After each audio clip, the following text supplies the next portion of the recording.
Hello everyone. In my last two videos, I have discussed about natural fibers and synthetic fibers, and this is the part third of chapter 3 of class 8th. And in this video, I am going to discuss about plastics. तो आप सब plastic से familiar है कि plastic दिखता कैसा है, क्योंकि प्लास्टिक की बनी हुई बहुत सारी चीज़ें हमारे घरों में अवेलेबल होती हैं, जैसे चेयर होती है, इतनी सारी कंटेनर्स होते हैं, पॉलीथीन बैग्स होती हैं और लंच बॉक्सेस होते हैं। आजकल सभी प्लास्टिक के बने हुए होते हैं, ज़्यादातर प्लास्टिक बॉटल्स होती हैं, वाटर बॉटल्स जो होती हैं, डिनर सेट्स होते हैं। तो बहुत सारी चीज़ें हमारे घरों में प्लास्टिक की बनी हुई रहती हैं। तो हम जानते हैं कि प्लास्टिक कैसा दिखता है, बट प्लास्टिक होता क्या है? तो plastic is also a polymer like the synthetic fibres. तो जिस तरह से हमने पढ़ा था कि सिंथेटिक फाइबर्स पॉलीमर्स होते हैं, उसी तरह से प्लास्टिक भी एक पॉलीमर ही होता है। जैसे हमने पॉलिस्टर के बारे में पढ़ा था, सेल्यूलोज के बारे में पढ़ा था, दे आर पॉलीमर। तो वैसे ही प्लास्टिक भी एक पॉलीमर होता है। अब पॉलीमर क्या होता है? पॉलीमर में क्या होता है? बहुत सारी छोटी छोटी मोनोमेरिक यूनिट्स मिलके और एक चेन लाइक स्ट्रक्चर बनाती हैं, उसी को हम पॉलीमर कहते हैं। तो इस तरह से प्लास्टिक भी एक पॉलीमर होता है। ठीक है। अब प्लास्टिक के जो ये पॉलीमर होते हैं, इसके अरेंजमेंट होते हैं, दो तरह के अरेंजमेंट पाए जाते हैं। एक होता है लीनियर अरेंजमेंट और एक होता है cross linked arrangement. Linear arrangement तो जैसे हमने पढ़ा है कि मोनोमेरिक यूनिट्स जुड़ती जाती हैं और एक चेन लाइक स्ट्रक्चर बनाती है, इसी को हम बोलते हैं लीनियर अरेंजमेंट। ठीक है। लेकिन दूसरा होता है cross linked arrangement. Cross linked arrangement में क्या होता है कि बहुत सारी लीनियर अरेंजमेंट्स मिलके और क्रिस क्रॉस बॉन्डिंग भी बना लेते हैं। इस तरह से हम देख रहे हैं कि ये लीनियर अरेंजमेंट है और इनमें ये क्रिस क्रॉस बॉन्डिंग है, एक दूसरे से भी बॉन्डिंग बना लेते हैं। तो इसको हम बोलते हैं क्रॉस लिंक्ड अरेंजमेंट या क्रिस क्रॉस अरेंजमेंट। ठीक है। तो इस तरह से दो तरह के अरेंजमेंट पॉलीमर में पाए जाते हैं, लीनियर अरेंजमेंट और क्रॉस लिंक्ड अरेंजमेंट। अब जो लीनियर अरेंजमेंट होता है, ये बहुत सिंपल स्ट्रक्चर होती है, लीनियर होता है। तो इसको जब हम हीट करते हैं तो ये जल्दी से मेल्ट हो जाता है। जबकि जो क्रॉस लिंक्ड अरेंजमेंट होता है, क्योंकि इसमें हार्ड बॉन्डिंग होती है, क्रिस क्रॉस बॉन्डिंग होती है ना, तो इसको जब हम हीट करते हैं तो ये जल्दी से मेल्ट नहीं हो पाता है, तो ये हार्ड होता है थोड़ा सा। तो इस तरह से ये दो अरेंजमेंट प्लास्टिक्स में होते हैं। अब प्लास्टिक्स दो तरह के हो सकते हैं, दो टाइप होते हैं प्लास्टिक के। एक होता है थर्मोप्लास्टिक और एक होता है थर्मोसेटिंग प्लास्टिक्स। तो थर्मोप्लास्टिक्स क्या होते हैं? थर्मोप्लास्टिक्स, थर्मो मीन्स हीट और प्लास्टिक तो है ही। तो जो प्लास्टिक हीट करने पर मेल्ट हो जाए इजीली, उसको हम बोलते हैं थर्मोप्लास्टिक। और ये इजीली बैंड भी हो जाते हैं। जैसे हमारे जो वायर्स होते हैं ना, वायर्स उनको इजीली बैंड हो जाते हैं वो, और उनको अगर हम हीट दें तो वो मेल्ट भी हो जाते हैं। और हमारे पॉलीथीन बैग्स होते हैं, उनको आपने देखा होगा कभी भी अगर हीट दें उनको तो वो ऐसे छोटी छोटी हो जाती है, एकदम से मेल्ट हो जाती है। ठीक है। अब चूंकि इनमें ये हीट देने पे मेल्ट हो जाते हैं, तो हम समझ सकते हैं कि इनमें लीनियर अरेंजमेंट होता है, इसी से तो ये जल्दी से मेल्ट हो जाती हैं। ठीक है। Can band easily. और चूंकि ये मेल्ट हो जाती हैं तो इनको रीशेप भी किया जा सकता है। ठीक है। वापस से इनको किसी भी सांचों में डाल के बनाया जा सकता है और इनको रिसाइकल भी किया जा सकता है।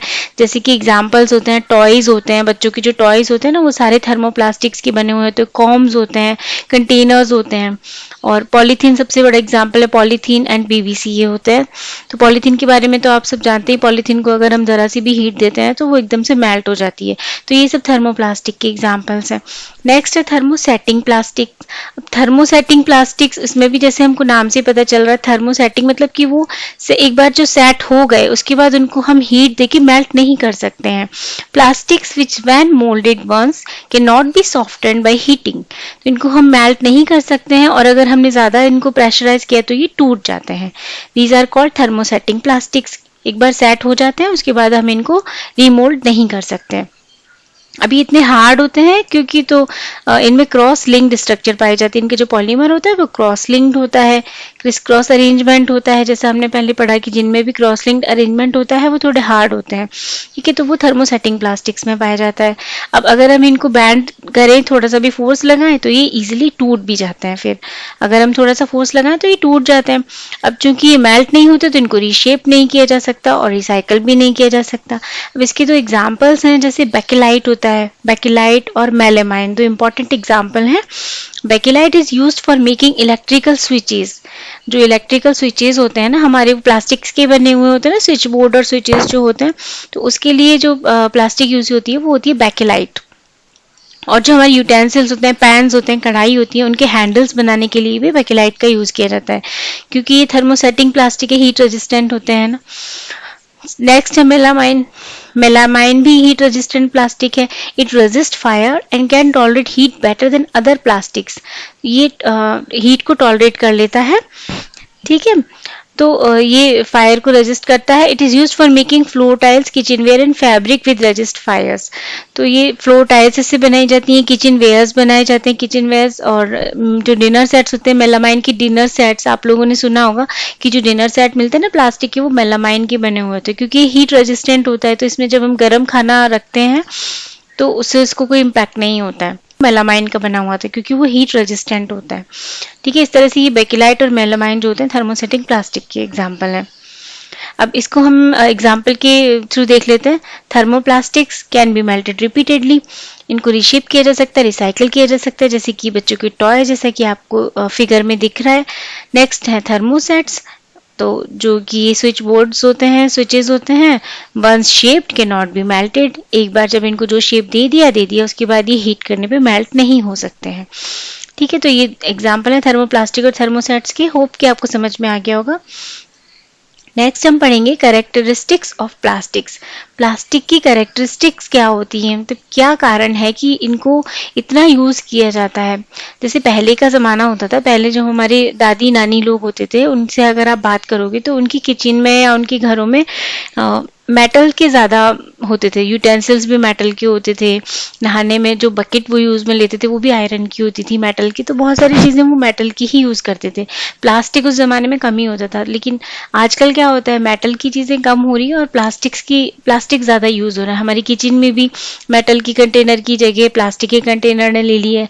और जो नहाने की बकेट्स होती है पहले आयरन की होती थी, लेकिन अभी वो भी प्लास्टिक की यूज़ होने लगी हैं। तो क्या रीज़न है, ऐसी कौन सी कैरेक्टरिस्टिक्स प्लास्टिक में होती हैं कि अभी ये ज़्यादा यूज़ होने लग गया है कंपेरेटिवली अदर मेटल्स। तो इसकी करेक्टरिस्टिक्स होती हैं कि ये फर्स्ट तो लाइट वेट होता है, स्ट्रॉन्ग होता है और ड्यूरेबल होता है। अच्छा, अगर आप कंपेयर करेंगे मेटल को और प्लास्टिक को, तो आप एक हाथ में मेटल का कंटेनर लेके देखिए और एक हाथ में प्लास्टिक का कंटेनर लेके देखिए, आपको कौन सा हैवी लगेगा। तो ऑब्वियसली जो मेटल का कंटेनर होता है वो थोड़ा हैवी होता है, क्योंकि प्लास्टिक जो होती है लाइट वेट होती है एकदम, और स्ट्रॉन्ग होती है, जल्दी से टूटते भी नहीं है, ड्यूरेबल होते हैं। तो ये लाइटर होते हैं एज कम्पेयर टू मेटल, और ऑब्वियसली चीपर भी होते हैं मेटल से। तो मेटल के जो सामान होते हैं, मेटल के जो कंटेनर होते हैं, डिब्बे होते हैं, वो स्टील के थोड़े महंगे भी आते हैं, जबकि प्लास्टिक के जो कंटेनर होते हैं वो चीप होते हैं, इसलिए भी इनको यूज़ किया जाता है। सेकेंड इंपॉर्टेंट कैरेक्टरिस्टिक्स है इनकी, plastic is non reactive. Plastic जो होता है नॉन रिएक्टिव होता है। जैसे प्लास्टिक का डब्बा आपने देखा है कभी कि अगर हम उसको खुला छोड़ दें एयर में या फिर वाटर में तो कुछ प्रॉब्लम होती है उसमें? नहीं, वो किसी से कोई रिएक्ट नहीं करता, वो एयर में प्रेजेंट ऑक्सीजन से या फिर वाटर में प्रेजेंट ऑक्सीजन से कोई रिएक्शन शो नहीं करता है, ठीक है। जबकि मेटल के साथ ऐसा नहीं होता। मेटल के डब्बे को अगर हम कुछ टाइम के लिए ऐसे ही छोड़ देते हैं, अगर एयर में या फिर पानी में छोड़ देते हैं, तो उसमें रस्ट लग जाती है, ठीक है, उसमें वो जल्दी से कोरोड हो जाता है। जबकि प्लास्टिक में क्या होता है, plastic do not react with water in air, water air से कोई रिएक्शन इसका नहीं होता है, इसलिए they are not corroded easily, जल्दी से कोरोड नहीं होते हैं वो। और दूसरी बात, मोल्डेड इनटू डिफरेंट शेप्स। इनमें क्या होता है कि इनको मेल्ट करके और अलग अलग वेराइटी, अलग अलग शेप में इनको ढाला जा सकता है सांचों में डाल के। तो ये इसकी इंपॉर्टेंट कैरेक्टरिस्टिक हो गई। एक तो ये लाइट वेट होते हैं, स्ट्रॉन्ग होते हैं, ड्यूरेबल होते हैं। सेकंड, जो प्लास्टिक होते हैं वो नॉन रिएक्टिव होते हैं। थर्ड इनकी कैरेक्टरिस्टिक है, ये plastics are poor conductor. Poor conductor होते हैं हीट की और इलेक्ट्रिसिटी की। जैसे कि हमने पढ़ा था अभी थर्मोसेटिंग प्लास्टिक्स में पढ़ा था कि जो बेकिलाइट होता है, बेकिलाइट से हम स्विच बोर्ड बनाते हैं, है ना, और जो हमारे किचन वेयर होते हैं उनके हैंडल्स बनाते हैं। तो प्लास्टिक कवरिंग, जो इलेक्ट्रिकल वायर्स होते हैं उनकी प्लास्टिक कवरिंग भी बनाते हैं प्लास्टिक से। क्यों? क्योंकि जो प्लास्टिक होता है वो इलेक्ट्रिसिटी का और हीट का पुअर कंडक्टर होता है, इसमें करंट नहीं हो सकता है। इसीलिए हमारे जो स्विच बोर्ड होते हैं उनको लगाया जाता है, प्लास्टिक का बनाया जाता है। दूसरा, हमारे जो वायर होते हैं मेनली तो वो स्टील के वायर होते हैं ना, अंदर उनमें उनमें जो मेटल का वायर होता है उसी के ऊपर कवरिंग की जाती है प्लास्टिक की, क्योंकि इसमें इलेक्ट्रिसिटी नहीं होती है, करंट आने के चांसेस नहीं होते हैं। तो इलेक्ट्रिकल वायर है, plastic covering and handles of screw driver, जो हमारे स्क्रू ड्राइवर्स होते हैं उनमें भी जो हैंडल होता है उसका वो भी प्लास्टिक का बना हुआ होता है, क्योंकि ये इलेक्ट्रिसिटी के पुअर कंडक्टर होते हैं। और हीट के पुअर कंडक्टर हमने जैसे भी पढ़ा था, बेकेलाइट है और मेलामाइन है, ये उसके हीट रेजिस्टेंट होते हैं। ठीक है, इसी तरह से एक और प्लास्टिक होता है Teflon. Teflon is a special plastic on which oil and water do not stick. Teflon एक प्लास्टिक होता है जिसके ऊपर ऑयल और वाटर स्टिक नहीं होता। इसको कहाँ यूज किया जाता है? It is use for non stick coating on cookwares. जो हमारे नॉन स्टिक कुकवेयर्स होते हैं ना, आजकल बहुत यूज में लिए जाते हैं किचन में नॉन स्टिक कुकवेयर, क्योंकि उनमें ऑयल बहुत कम लगता है। ठीक है, तो उन नॉन स्टिक कुकवेयर में जो ऊपर की लेयर होती है ना, वो टेफ्लॉन की होती है, और इस टेफ्लॉन की वजह से ही जो उसमें बहुत कम ऑयल लगता है और वो स्टिक नहीं होते हैं उस पर, फ्राई पैन पे। ठीक है, तो ये टेफ्लॉन भी एक स्पेशल प्लास्टिक है। ठीक है, थर्ड है plastic are extensively used in the health care industry. Health care industry में भी इनका यूज किया जाता है, जैसे कि टैबलेट की पैकेजिंग, जो टैबलेट्स जिसके अंदर डालते हैं ना पैकेट के अंदर, वो भी प्लास्टिक का बना हुआ होता है। और जो वुंड को सिलने के लिए थ्रेड लिया जाता है वो भी प्लास्टिक का बना होता है। सिरिंज होती हैं, डॉक्टर की ग्लव्स होते हैं, ये सब चीज़ें प्लास्टिक की बनी हुई होती हैं। Next melamine. मेलामाइन के बारे में हम अभी पढ़ चुके हैं। Melamine plastic is a flame resistant plastic होती है मेलामाइन। तो इसीलिए जो फायरमैन की जो यूनिफॉर्म्स होती हैं, uniform of fireman have coating of melamine plastic. उनकी जो यूनिफॉर्म होती है उस पर मेलामाइन प्लास्टिक की कोटिंग होती है, क्योंकि वो फ्लेम रेजिस्टेंट होती है। ठीक है, तो ये बहुत इंपॉर्टेंट है, टेफ्लॉन, मेलामाइन और प्लास्टिक की कैरेक्टरिस्टिक्स। नेक्स्ट हम पढ़ेंगे about plastics and the environment. तो ये प्लास्टिक है, हम जानते हैं कि बहुत यूजफुल है हमारे लिए, मेटल से ज़्यादा हम इसको यूज़ करते हैं। ठीक है, क्योंकि इसमें इतनी सारी प्रॉपर्टीज होती हैं, इतनी अच्छी अच्छी कैरेक्टरिस्टिक्स होती हैं, हम इसको यूज़ करते हैं। लेकिन इसके एनवायरनमेंट पे क्या इम्पैक्ट होते हैं ये भी हमको देखना चाहिए। तो इसको पढ़ने से पहले हम एक टर्म समझ लेते हैं। एक टर्म होती है बायोडिग्रेडेबल और एक होती है नॉन बायोडिग्रेडेबल। आप पहले भी ये पढ़ चुके हैं। बायोडिग्रेडेबल क्या होता है? Biodegradable is a material which gets decomposed through natural processes such as action by bacteria is called biodegradable. Biodegradable material क्या होता है? जैसे कोई भी मटेरियल है उसको हम थोड़े टाइम के लिए रख दें तो जो बैक्टीरिया होते हैं वो उनके ऊपर रिएक्शन करते हैं और उनको स्मॉल कंपाउंड्स में डिवाइड कर देते हैं। ठीक है, तो वो बायोडिग्रेडेबल मटेरियल होता है और इससे क्या होता है, हमारे एनवायरनमेंट को कोई हार्म नहीं होती है, कोई भी हानि नहीं होती है। जबकि नॉन बायोडिग्रेडेबल जो क्या होता है, वो डिकम्पोज नहीं होता है, वो सिंपल सब्सटीट्यूट में डिकम्पोज नहीं कर पाते हैं उसको। A material which is not easily decompose by natural process is term non biodegradable. ठीक है, तो दो टर्म हो गई, बायोडिग्रेडेबल जिसको कि नेचुरल प्रोसेस यानी कि जो बैक्टीरिया वगैरह होते हैं वो उनको डिकम्पोज कर दें, जैसे कि हमारे जो पील्स होते हैं, फ्रूट्स के पील्स होते हैं, वेजिटेबल पील्स होते हैं, है ना, और प्लांट्स की लीव्स वगैरह होती हैं, तो इनको जो बैक्टीरिया होते हैं वो डिकम्पोज कर देते हैं इजीली। तो ये होते हैं बायोडिग्रेडेबल कंपाउंड्स। जबकि नॉन बायोडिग्रेडेबल कौन से होते हैं? जिनको की जो नेचुरल प्रोसेस होती है डिकम्पोजिशन की, जो कि बैक्टीरिया द्वारा होती है, तो ये इजीली डिकम्पोज नहीं होते हैं, इसलिए इनको हम बोलते हैं नॉन बायोडिग्रेडेबल। तो इसमें कौन कौन से मटेरियल आ गए? तो प्लास्टिक जो है वो इसी में आता है, नॉन बायोडिग्रेडेबल मटेरियल में आता है, क्योंकि इसको डिकम्पोज करने में बहुत सारे साल लग जाते हैं। ठीक है, तो ये नॉन बायोडिग्रेडेबल मटेरियल है। तो प्लास्टिक्स आर नॉन बायोडिग्रेडेबल। ठीक है, हमने अभी पढ़ लिया प्लास्टिक नॉन बायोडिग्रेडेबल होते हैं, मतलब कि ये इजीली डिकम्पोज नहीं होते हैं, बहुत ईयर्स लगते हैं, ठीक है, इसको डिकम्पोज होने में। Plastic take several years to decompose, तो इसलिए अभी डिकम्पोज जल्दी से नहीं होते हैं। तो हम समझ पा रहे हैं कि जो प्लास्टिक है वो एनवायरमेंटल फ्रेंडली तो नहीं है, क्योंकि इतने साल इसको लग रहे हैं डिकम्पोज होने में, दैट मीन्स ये एनवायरमेंटल फ्रेंडली तो नहीं है। ठीक है, और ये एनवायरमेंटल फ्रेंडली नहीं है, दैट मीन्स ये एनवायरमेंटल पॉल्यूशन का एक रीजन है। जो भी चीज़ एनवायरनमेंट की फ्रेंडली नहीं है, एनवायरनमेंट को हार्म कर रही है, दैट मीन्स वो एनवायरमेंटल पोल्यूशन फैला रही है। और अगर इसको हम जलाएं, अगर हम प्लास्टिक को ये चूंकि डिकम्पोज नहीं होता है बहुत सालों तक, तो वैसे ही एनवायरमेंटल पोल्यूशन का कॉज होता है। लेकिन अगर हम इसको जलाएं भी, अगर हम इसको जलाएंगे तो इसमें से जो फ्यूम्स निकलती है ना, वो बहुत पॉइजनस होती है, तो वो एयर पोल्यूशन का रीजन होती है। तो किसी भी फॉर्म में ये पोल्यूशन ही फैलाएगा। It releases lots of poisonous fumes into the atmosphere, causing air pollution. ये वैसे भी डिकम्पोज नहीं होता है, तो एनवायरमेंटल फ्रेंडली नहीं, ये पोल्यूशन फैला रहा है। और अगर इसको जला दिया जाए तो इसमें से इतनी पॉइजनस फ्यूम्स निकलती हैं जो कि एयर पोल्यूशन का कारण बनती है। तो इस तरह से जो प्लास्टिक होता है ये एनवायरमेंट के लिए बहुत ज़्यादा हार्मफुल होता है। अब इसका क्या सोल्यूशन है, क्योंकि हम अभी तो इतना प्लास्टिक को यूज़ कर रहे हैं, तो इसका कुछ ना कुछ सोल्यूशन इसका ढूंढना पड़ेगा कि क्यों अब, या तो इसका यूज़ बहुत कम किया जाए। तो इसके सोल्यूशंस हम देखते हैं।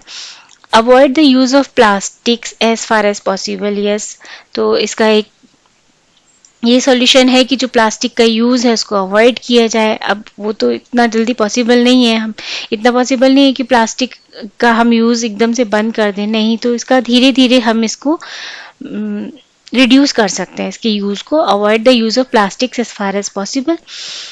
Make use of bags made of cotton और jute when you go for shopping. जहाँ हम लोग कभी भी शॉपिंग पे जाते हैं तो वहाँ से हमको क्या पॉली बैग्स मिलते थे। आजकल तो जैसे उसके कपड़े के बैग मिलने लग गए, जूट के बैग या कॉटन के बैग मिलने लग गए बाहर भी, जब भी हम शॉपिंग पे जाते हैं। लेकिन पहले क्या होता था, पॉली बैग्स मिलते थे, पॉलीथीन के बैग्स मिलते थे। तो पॉलीथीन के बैग्स मिलते हैं अब, तो वो तो एनवायरमेंटल पोल्यूशन का एक रीज़न हो गया। तो इसलिए हमें कॉटन या जूट के बैग हमको यूज़ करने चाहिए जब भी हम शॉपिंग करने जाएं। The biodegradable and non biodegradable waste should be collected separately and dispose of separately.